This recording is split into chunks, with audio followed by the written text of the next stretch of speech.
고린도후서 5장 17절입니다. 16절, 17절입니다. 고린도후서 5장 16절, 17절. 한 목소리로 같이 있습니다. 그러므로 우리가 이제부터는 어떤 사람도 육신을 따라 알지 아니하노라. 비록 우리가 그리스도도 육신을 따라 알았으나 이제부터는 그같이 알지 아니하노라. 그런즉 누구든지 그리스도 안에 있으면 새로운 피조물이라. 이전 것은 지나갔으니 보라 새 것이 되었도다. 아멘. 사랑의 아버지 하나님, 오늘 이 시간에도 주님의 귀한 은혜의 시간이 되게 하여 주옵소서. 예수님의 이름으로 기도드립니다. 아멘.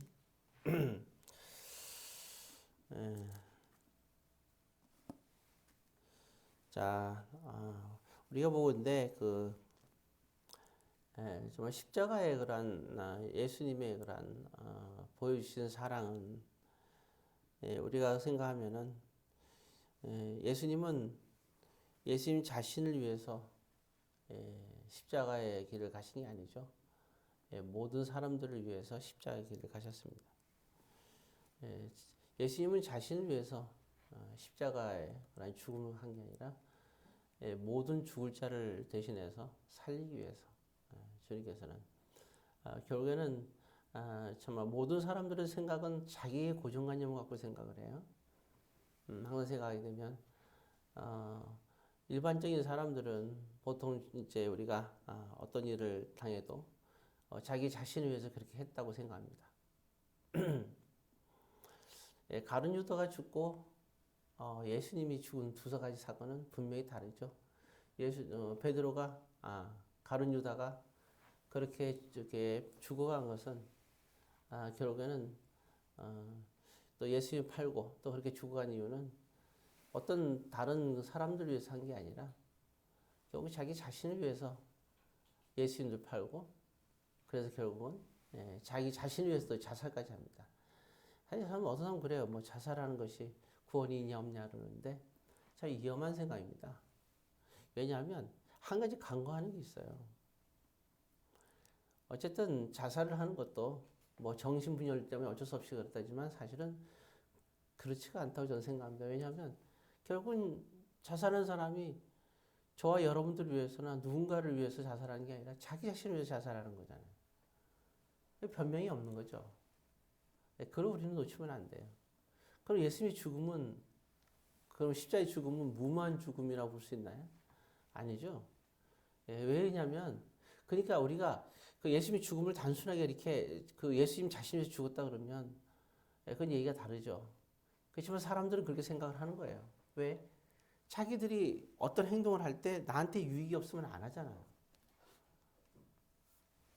그러니까 예수님의 죽음도 그렇게 보는 거예요. 예수님 자신이 왜 죽었구나. 생각을 하는 거죠. 그래서 우리는 다 알고 있어요. 아브라함이 이삭을 바칠 때 아브라함이 자기 자신의 유익을 위해서 아브라함이 이삭을 바친 게 아니잖아요. 절대로 아니에요. 마찬가지로 예수님도 예수님 자신을 위해서 십자가의 길을 간 게 아니라 모든 사람들을 위해서 십자가에서 죽으신 거잖아요. 이게 사람과 하나님과의 차이점이에요. 오늘 저와 여러분들도 마찬가지입니다. 믿는 자와 믿지 않는 자의 차이점이 뭐겠어요? 나를 위해서, 나의 유익을 위해서 살아가는 사람이라면 그거는 잘못된 거죠. 저 믿음의 사람들은 예수님을 닮아가는 거고 예수님이 우리를 사랑한 것처럼 우리도 서로 사랑하라 그랬잖아요. 그렇다 본다면 우리도 우리 자신들을 위해서 사는 것이 아니라 주의 사랑을 가지고 우리는 서로를 섬기면서 살아가야 되는 거 아니겠어요? 예수님께서 섬기기 위해서 오셨는데 우리도 마찬가지로 섬기는 삶을 살아야 됩니다. 이걸 우리 뭐라 그러냐? 사랑이라고 얘기하는 거 아니겠어요? 그래서 우리가 항상 볼 때 항상 나의 그 색깔, 우리 색안경이라 그러잖아요. 자신들의 색안경을 가지고 다른 사람 판단해서는 안 됩니다. 오늘날 많은 사람들이 예수님 보면서 그렇게 자기 중심으로 예수님을 보는 거예요. 성경을 볼 때도 마찬가지예요. 어떤 성경의 본문을 보더라도 자기의 생각 가지고 성경을 보게 되면 성경은 하나도 보이질 않아요. 네, 나의 생각을 지워야 됩니다. 그래야 성령 하나님의 감동 속에서 말씀이 제대로 보이기 시작하는 거죠. 나의 어떠한 색깔을 갖고 있냐에 따라서 성경이 그 색깔로 다 변합니다. 예, 뭐 무지개 색깔만 있다 하더라도 무지개 색깔을 각자의 무지개 색깔을 가지고 성경을 보게 되면 성경이 그렇게 휘황찬란하게 보이는 거예요. 예, 그러니까 성경이 춤을 추는 겁니다. 예, 그러나 오직 우리는 한 가지 색깔만 있으면 돼요. 성령 하나님의 감동의 색깔만 있으면 됩니다. 그 나의 유익도 아니고 가족의 유익도 아니고 누구의 유익도 아니에요. 성경은 하나님의 색깔만 있는 거예요. 자, 그래서 정말 우리가 항상 생각할 때 우리가 육신을 따라서 살면 안 돼요.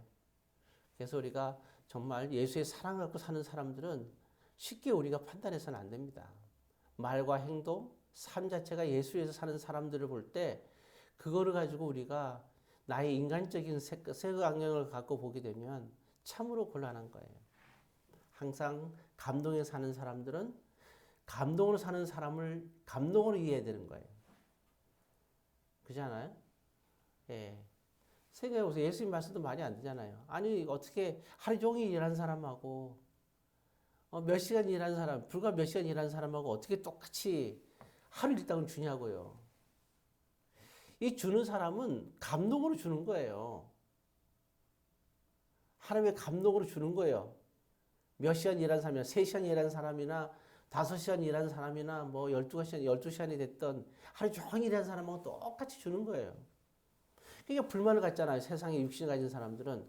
아니 왜 똑같이 나는 더 많이 일했는데 왜 하루 일하는 양을 주냐고. 아니 하루 일했으니까 하루 일 양을 준 거 아니에요.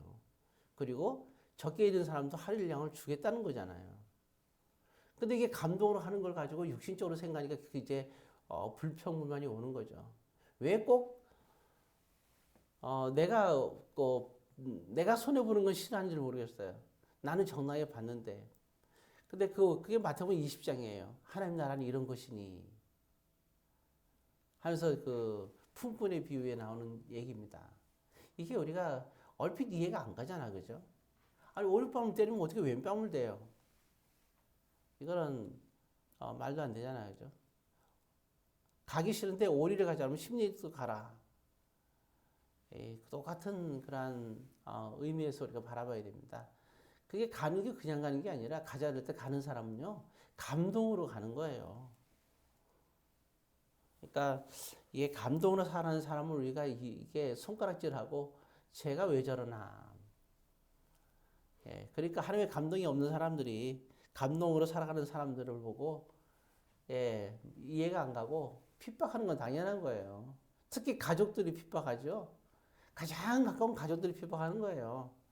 너 왜, 딴 사람들은 지나가면서 뭐 그렇게 생각만 하고 말은 참아 못하죠. 그러니까 가족들은 얼마든지 얘기하거든요. 근데 감동을 살아간다면 그런 것도 다 이어나가야죠. 가족끼리 그런 감동을 이해해주면 얼마나 좋겠어요. 근데 이해가 되나요? 왜 우리는 육신을 따라 사는 사람들이니까. 그렇지만 적어도 저와 여러분들은 감동으로 사는 사람이 가까이 있든 멀리 있든 있다면 그 감동을 이해해 줄 수 있어야 되고 해야 됩니다. 오늘 보니까 화분에도 보니까 꽃이 굉장히 활짝 피었어요. 그렇죠? 얼마나 감동스러워요. 물론 여기에 그냥 의리의리하게 한 뭐 100만 원, 1000만 원 들여가지고 꽃꽂이 하는 사람도 있어요. 왜 없겠어요? 우리한테는 참 큰 돈이잖아요. 근데 100만 원, 1000만 원이 중요한 게 아니라 오히려 두 랩돈이 더 중요했던 것처럼 감동으로 하나님의 감동으로 꽃꽂이를 했다면 그보다 더 큰 게 어디 있겠어요. 감동을 감동으로 볼 수 있는 사람, 감동을 감동으로 볼 수 있는 눈, 감동을 감동으로 볼 수 있는 마음, 감동으로 말할 수 있는 사람. 이게 믿음의 사람입니다. 모쪼록 오늘 본문에 있잖아요. 그리스도 안에 있으면 새로운 피조물이라. 이전 것은 지나갔으니 보라 새 것이 됐다. 뭐가 새 것이 됐다는 거예요? 바로 이걸 얘기하는 거예요. 육신으로 바라보지 말고 하나님의 감동으로 살아가라. 모쪼록 여러분들은 이와 같은 이제는 새로운 그러한 감동을 살아가시기를 주의 이름으로 권면드립니다. 기도하겠습니다.